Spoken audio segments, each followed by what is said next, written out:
అండి అందరికీ. చూడండి ఒక్కరోజేనండి ఇంకా బెండ గింజలు ఇంతవరకు జరిగానంటే ఇంకా మాకైతే బెండ గింజలు లేవండి. లాస్ట్ అనమాట ఈ గింజలు.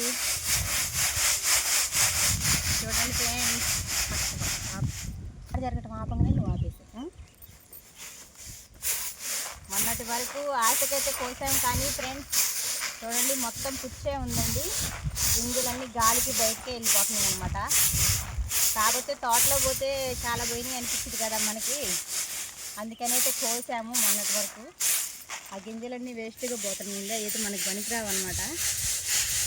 మంచి గింజల వరకే మనం చేసి సంచిలో పోసుకోవాలి. చూడండి ఫ్రెండ్స్, రైతు ఒక కేజీ గింజలు దొరికినా 200 వస్తాయి కదా అని ఆశతో కోయటం అనమాట. కానీ సగం గింజలు ఉత్తగా వేస్ట్గానే పోతున్నాయి. అప్పటి ఈరోజైతే నేనైతే ఇంట్లో పని చేసుకున్నా ఫ్రెండ్స్. మా సారే కొట్టి గింజలు అయితే బయటికి తీశారు. ఇంక చెరగటం అయితే నా వంతు అనమాట. చూడండి ఫ్రెండ్స్, మేము కష్టపడే వాళ్ళమండి. మా వీడియోస్ కూడా ఫాలో చేయండి. కనీసం మాకు 2000 మంది సబ్స్క్రైబర్స్ అయితే ఉన్నారు, కానీ ఫాలో చేసేవాళ్ళు 10 మంది కూడా కనిపించట్లేదండి. రైతుల వీడియోస్ కూడా ఫాలో చేయండి ఫ్రెండ్స్, ప్లీజ్ ఫ్రెండ్స్.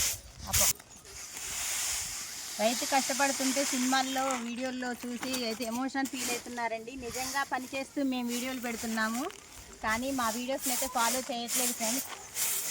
కనీసం 2000 మందిలో ఒక 100 మంది అయినా మా ఛానల్ ఫాలో చేయాలని అయితే మా చిన్న కోరిక అండి.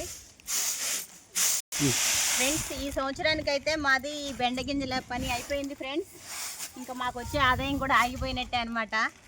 ఈ గింజలతో లాస్ట్ అమ్మేసామంటే మళ్ళీ తొలకరికేనండి, మళ్ళీ కస్తూరి బెండ సాగు.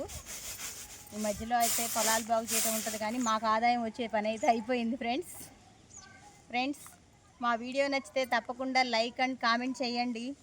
మా వీడియోస్ కూడా ఫాలో చేయండి ఫ్రెండ్స్. బాయ్ అండి.